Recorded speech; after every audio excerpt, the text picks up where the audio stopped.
सन 1942 भारत छोड़ो आंदोलन का शुरुआत हो चुका। ठीक उससे कुछ दिन पहले बिहार, वही बिहार जो चाणक्य, सम्राट अशोक और आर्यभट्ट जैसे न जाने कितने महान व्यक्तियों का जन्मभूमि रहा है।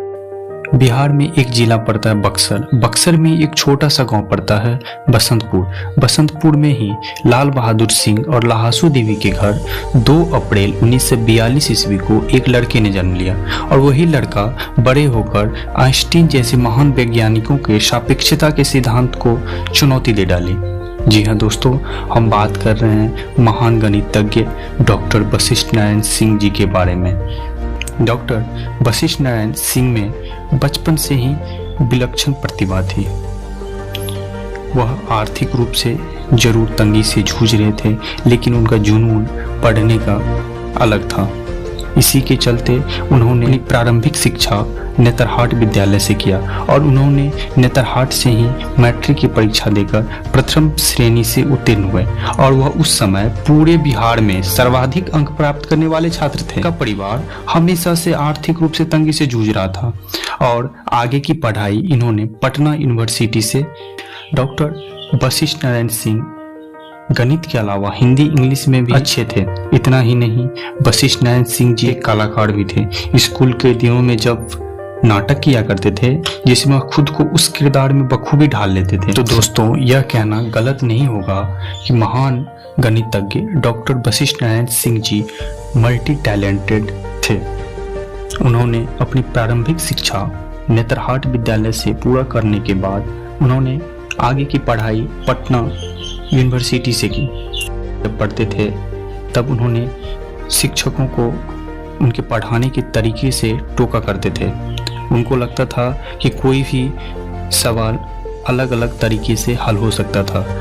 एक किस्सा उनके बारे में बड़ा ही मशहूर है कि जब वो अपने शिक्षक के साथ पढ़ रहे थे तब उन्होंने अपने शिक्षकों से सवाल किया कि क्या सर ऐसा नहीं हो सकता कि दूसरा तरीका से इसको हम बना सकते हैं। तब शिक्षकों ने गुस्सा होकर उन्हें प्रिंसिपल के ऑफिस में ले जाकर शिकायत किया। शिकायत करने के बाद प्रिंसिपल भी गुस्सा होकर वशिष्ठ नारायण सिंह जी को 5 सवाल दिए और सवाल बना दिए तो फिर तुम्हें अलग अलग तरीके से सवाल हल करने के मिलेगा। दोस्तों, महान गणितज्ञ डॉक्टर वशिष्ठ नारायण सिंह जब पटना यूनिवर्सिटी पढ़ाई करते थे तभी कैलिफोर्निया विश्वविद्यालय के प्रोफेसर, जिनका नाम जॉन एल केली था, वह आईआईटी कानपुर में क्लास लेने के लिए इंडिया आए हुए थे। तभी उनकी नज़र डॉक्टर वशिष्ठ नारायण सिंह जी पर पड़ी। उन्होंने यह पहली नज़र में ही जान लिया था कि यह कोई साधारण छात्र नहीं है, इसके अंदर प्रतिभा का भरमार है। जॉन केली ने उनके प्रतिभा को पहचानते हुए 1965 ईस्वी में अपने साथ अमेरिका लेकर चले गए और वहीं 1969 में उन्होंने कैलिफोर्निया विश्वविद्यालय से गणित में पीएचडी की और डॉक्टर की उपाधि भी पाई। वॉशिंगटन विश्वविद्यालय में बतौर एसोसिएट प्रोफेसर के पद पर भी काबिज हुए।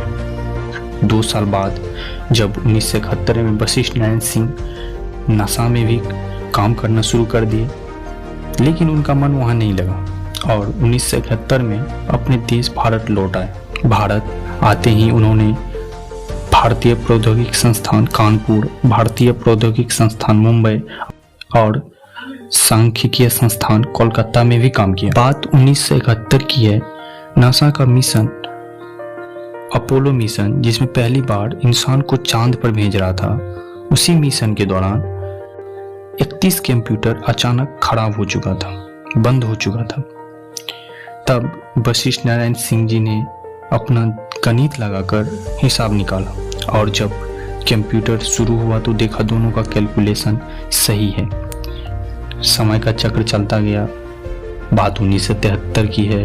वशिष्ठ नारायण सिंह विवाह योग्य हो चुके थे। अब उनका विवाह वंदना रानी सिंह से तय हुआ।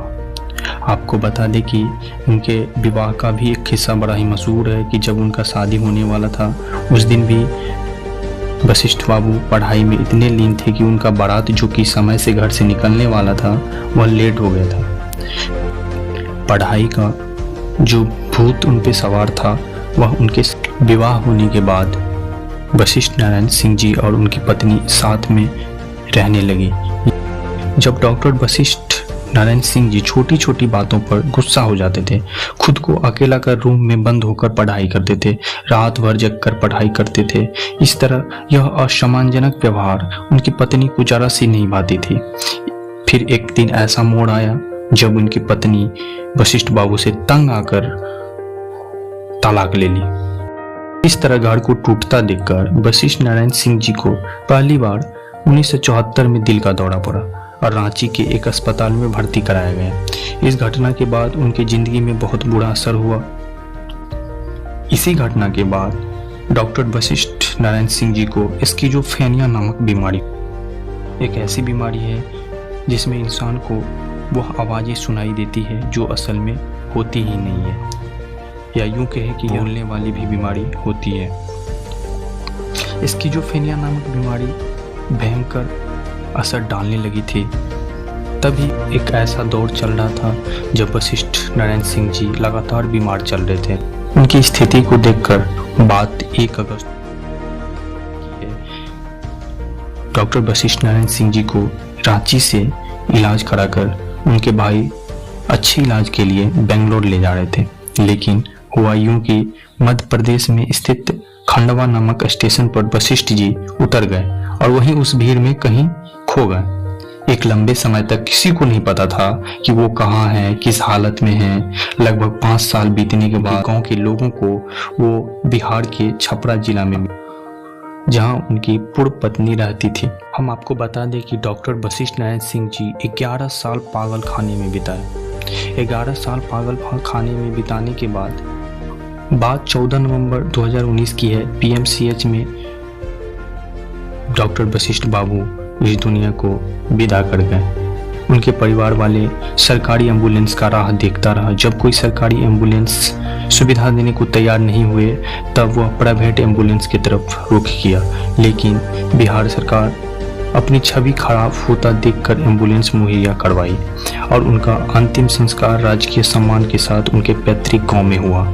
जब डॉक्टर वशिष्ठ नारायण सिंह जी का लाश लेकर उनके भाई इधर उधर भटक रहे थे तब उनकी भाभी कहती है कि हिंदुस्तान में मंत्री का कुत्ता भी अगर बीमार पड़ जाता है तो डॉक्टरों की लाइन लग जाती है।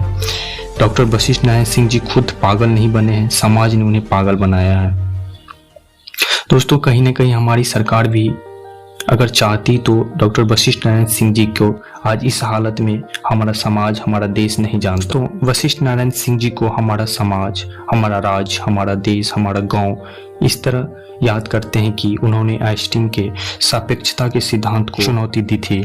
उन्होंने नासा के एक मिशन, अपोलो मिशन के दौरान जब 31 कंप्यूटर बंद हो चुका था तब उन्होंने अपनी दिमागी गणित की वजह से कैलकुलेशन किया और वह कैलकुलेशन सेम आया। गुमनामियों के शहर में जिंदगी गुजार देने वाले शख्स जाते जाते यहाँ के सरकार की पोलें खोल दी।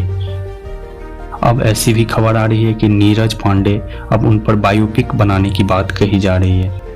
नीरज पांडे से पहले प्रकाश झा भी उन पर बायोपिक बनाने की बात कही। दोस्तों, किसी का बायोपिक बनाकर दिखाना कितना आसान हो जाता है, वही अगर वह जिंदा होते हुए भी अगर उनका देखभाल हमारी सरकार, हमारी प्रशासन अगर ठीक से कर पाती तो आज शायद इस स्थिति में हम उनको नहीं देख पाते। नमस्कार दोस्तों, मैं कार्तिक और आप देख रहे थे इजी ड्राइंग। मिलेंगे फिर कभी किसी अन्य शख्स की अनकही कहानियों के साथ। अगर यह वीडियो आप YouTube पर देख रहे हैं तो हमारे चैनल इजी ड्राइंग को सब्सक्राइब कीजिए। अगर फेसबुक पे देख रहे हैं तो फेसबुक पेज को लाइक कीजिए।